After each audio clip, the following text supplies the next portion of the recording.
poverty, disease, and misery.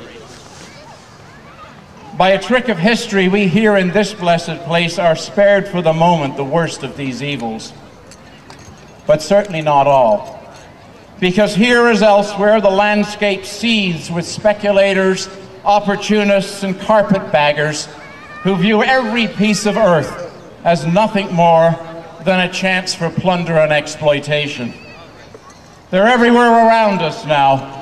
The scream of chainsaws, the crashing down of great trees, the thunder of explosives, the gouging out of earth, the incessant roar of trucks hauling rock and rubble from place to place. Their greed is a blight on the planet, an evil spirit to be feared and resisted.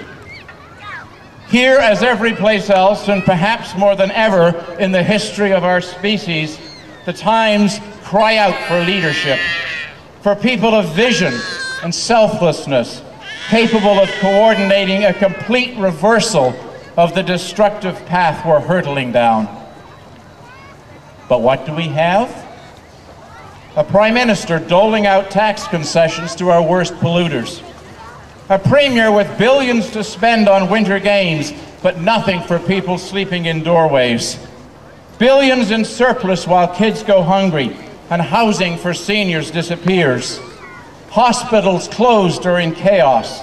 Municipal officials developing backaches from repeatedly bending over to kiss the arses of Kensington Developments and Trilogy Corporation and any other fast-buck artist who wants to tear up community plans and valley visions in exchange for thousands of ticky-tacky boxes sprawling indiscriminately all over the landscape. Even on little Denman Island, we've got oily developers trying to undermine our community plan by lulling the gullible with fake precious gifts to the community.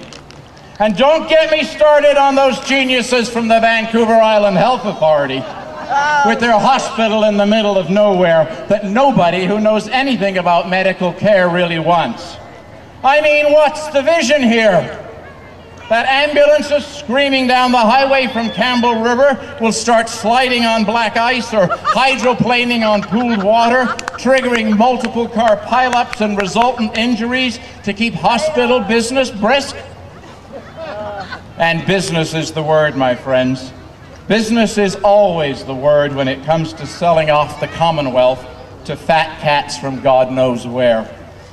Then, to add insult to injury, our elected representatives all take a look at the latest polling numbers and instantly start calling themselves green.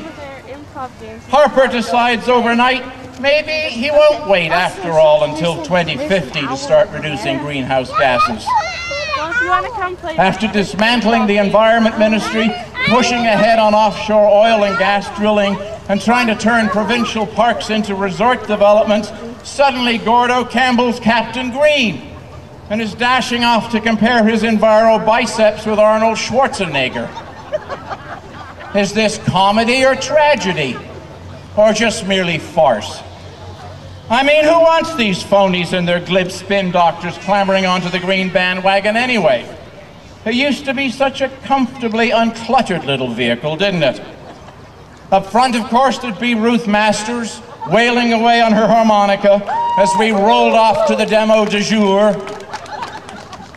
Mel Buchanan would be alongside, wisecracking about the knuckle-draggers in Courtenay and Comox city councils.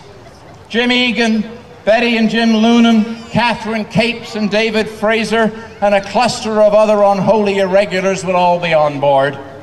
Oh, and the battles we had as our numbers swelled, forcing the regional district to upgrade their laughable sewage treatment system, protesting the presence of US nuclear weapons at Comox Air Base, saving Seal Bay Park and McDonald Wood, preventing pesticide spraying along the ENN rail line, outfoxing Macmillan Bloedel and their plans for a massive log booming operation at Buckley Bay, getting arrested by the dozens in Strathcona Park and at Clackwood Sound and in the Nimkish, raising hell wherever we could, and all the time being derided as tree huggers and enviro wackos.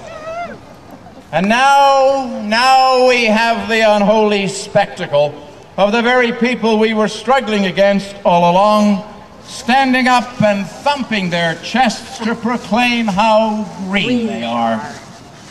Preston Manning announces with great fanfare that at his daughter's urging, he's begun recycling. Walmart goes organic. The Home Depot croons with soft music and a seductive female voiceover that it has more than 1,000 earth-friendly products on its shelves. Trilogy Corporation congratulates itself that the sensitive areas at the Roy Creek headquarters will be built up as residential lots rather than big box stores. I mean, who even wants to ride the green bandwagon anymore when it's overcrowded with slimy spinmeisters, revisionists, and opportunistic shysters? I ask you, what's next?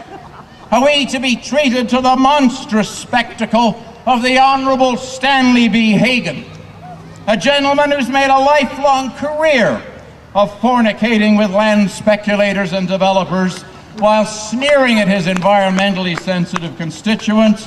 Are we to see him now lumbering aboard the bandwagon and proclaiming himself forever green? I tell you, it's enough to make the stomach turn. What Stanley and Gordo and our good friend Steve and their ilk don't know, and likely will never know, is that living successfully on the earth is in its most highly evolved form an exercise in harmony. Harmony, the combining of parts, elements, or related things so as to form a consistent and orderly whole, likely to produce an aesthetically pleasing effect. Extracting genetic material from an Arctic flounder and embedding it in the genetic makeup of a strawberry in order to enhance the fruit's tolerance to cold is not an act of harmony. Flinging up a Walmart over there and a Superstore over here and a Home Depot up there with thousands of automobiles spewing carbon dioxide as they trundle from one to another possesses not a single hint of harmony. Consuming 45,000 fossil fuel calories to produce a 1-pound steak containing less than 1,000 calories is not an act of harmony. Town councils ignoring the plainly stated wishes of a community in order to accommodate land developments that generate enormous windfall profits while returning almost nothing to the communities they parasitize are agents of profound disharmony.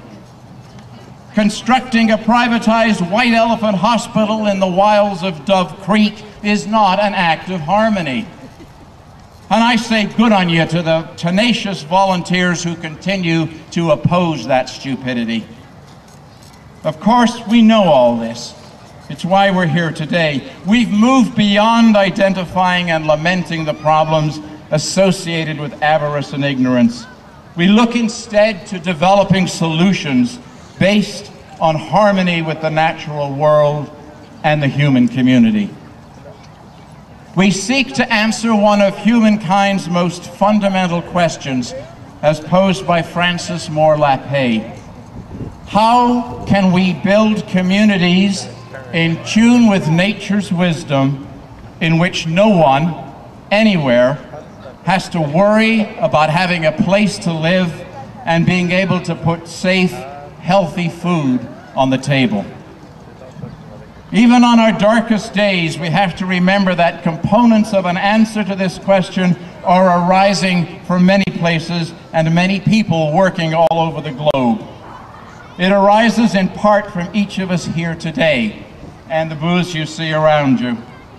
And the coalescing of those efforts, encompassing farmer activists in Bangladesh and Kenya's green belt tree planters and community garden operators just down the block, the combining of these parts into a whole begins to trace an outline of a sublime and hopeful harmony in life beyond the killing fields of Monsanto and the junk consumerism of Walmart. This new place, this better place, is one of brilliant connectivity.